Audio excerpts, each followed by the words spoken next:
नमस्कार। Newsletter with Rakesh Ranjan में आपका स्वागत है। कहानी कुर्मिस्तान की तीसरी कड़ी के साथ मैं आपके समक्ष हाजिर हूँ। पहली दो कड़ी को आपने काफी पसंद किया।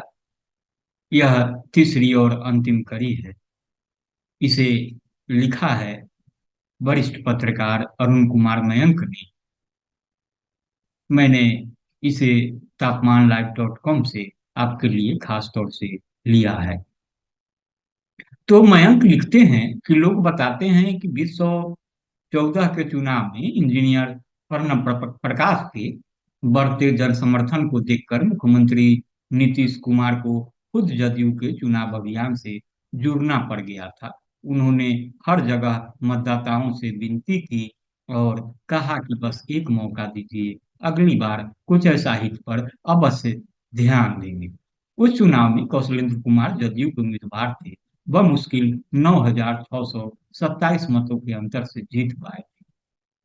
2014 के लोकसभा चुनाव में चुनाव के इस वाकये ने नीतीश कुमार के 2004 के बाढ़ लोकसभा क्षेत्र के चुनाव की याद ताजा कर दी। चुनावी राजनीति पर गहरी नजर रखने वालों के अनुसार 2004 के चुनाव में भी कुछ ऐसा कुर्मियों के एक बड़े समूह ने नीतीश कुमार के प्रतिद्वंदी राजद प्रत्याशी विजय कृष्ण के पक्ष में मतदान कर दिया था। 37,688 मतों के भारी अंतर से नीतीश कुमार मुंह की खा गए थे। नीतीश कुमार 2004 के संसदीय चुनाव में बाढ़ और नालंदा दोनों क्षेत्रों से उम्मीदवार थे। नालंदा में जीत मिली थी, वह उनका आखिरी चुनाव था। 2005 में मुख्यमंत्री बनने के बाद 2006 से वह लगातार विधान परिषद के सदस्य हैं। इन 18 वर्षों के दौरान या तो उन्होंने ऐसी कोई जरूरत नहीं महसूस की या फिर उम्मीदवार के तौर पर आम मतदाताओं के बीच जाने की हिम्मत नहीं जुटा पाए। चुनाव से दूर दूर ही रहे। भय संभवतः यह भी कि जब यादवों के गढ़ मधेपुरा और पाटलिपुत्र में सामाजिक न्याय के प्रणेता राजद अध्यक्ष लालू प्रसाद और सारण में उनकी पत्नी राबड़ी देवी जैसे दिग्गज धूल चाट जा सकते हैं, तो मतदाताओं के मिजाज के सामने उनकी यानी नीतीश कुमार की क्या मिसाल। इस स्थिति में तो और भी नहीं, जब स्वजातीय समाज का एक प्रभावकारी तबका भौएं तान रखा है।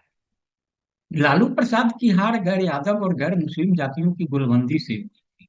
नीतीश कुमार नालंदा के अखाड़े में उतरते हैं तो वहां गैर कुर्मी व गैर मुस्लिम जातियों की गुलबंदी की संभावना को सिरे से खारिज नहीं किया जा सकता। राजनीति के पंडितों की माने तो उन्हें यही आशंका उन्हें चुनावी अखाड़े में उतरने से रोक रही है। कुछ ऐसा कुर्मी की जदयू से विरक्ति का भाव 2015 के विधानसभा चुनाव में नालंदा क्षेत्र में दिखा भी था। उस क्षेत्र से ग्रामीण विकास मंत्री श्रवण कुमार निर्वाचित थे, जो कुछ ऐसा कृष्ण पक्षी हैं। 2015 में उनका मुकाबला कौशलेंद्र कुमार उर्फ छोटे मुखिया से हुआ था। कुछ ऐसा समाज के छोटे मुखिया भाजपा के उम्मीदवार थे। उनकी जीत लगभग तय दिख रही थी। अंतिम समय में तस्वीर बदल गई या बदल दी गई, यह नहीं कहा जा सकता। बड़ी मुश्किल से श्रवण कुमार 2,996 मतों से जीत पाए थे। छोटे मुखिया के समर्थकों के अनुसार उस चुनाव में नालंदा विधानसभा क्षेत्र के बहुसंख्यक कुछ ऐसा कुर्मी मतदाताओं ने जदयू को नकार दिया था। 2020 में भी बहुत कुछ ऐसा ही हुआ। गठबंधन की व्यवस्था के चलते कौशलेंद्र कुमार उर्फ छोटे मुखिया को भाजपा की उम्मीदवारी नहीं मिल पाई, लेकिन वह रुके नहीं। राजग के जदयू उम्मीदवार श्रवण कुमार के खिलाफ निर्दलीय मैदान में कूद पड़े, निर्वाचित नहीं हुए और 49,989 यानी 50,000 से 11 मत कम बटोर मुख्य मुकाबले में वहीं रहे। तो 1915 और 2020 के चुनावी आंकड़ों पर गौर फरमाएं तो यह साफ दिखता है कि नालंदा विधानसभा क्षेत्र के कुछ ऐसा कुर्मियों का समर्थन नीतीश कुमार और जदयू को प्राप्त नहीं है। स्थानीय लोग तो यहाँ तक कहते हैं कि सिर्फ कुछ ऐसा कुर्मियों को ही नहीं, दूसरी उपजातियों के अल्पसंख्यक लोगों को भी इस बात का काफी मलाल है कि उन सब ने सिर आंखों पर बैठाकर नीतीश कुमार को बड़े नेता के रूप में स्थापित करा दिया, मगर उनकी कृपा एक दो विशेष उपजातियों पर ही छिड़कती रहती है। अन्य उपजातियां उपेक्षित हैं। दरअसल उन लोगों का गुस्सा इस बात का अधिक है कि वर्षों से सिर्फ श्रवण कुमार को ही मंत्री पद से क्यों नवाजा जा रहा है। जदयू में कुर्मी समाज के और भी नेता हैं, उनकी लगातार उपेक्षा क्यों हो रही है?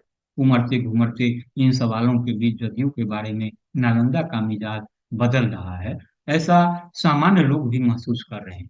सबसे ज्यादा खुन्नस धानुक समाज को है। इस समाज का संपूर्ण समर्थन नीतीश कुमार को मिला था, लेकिन सत्तारूढ़ जदयू पर धानुक समाज का सिर्फ राजनीतिक उपयोग करने का आरोप लगा रहे हैं। उनका कहना है कि जदयू ने इस समाज को कभी कोई महत्वपूर्ण पद नहीं दिया।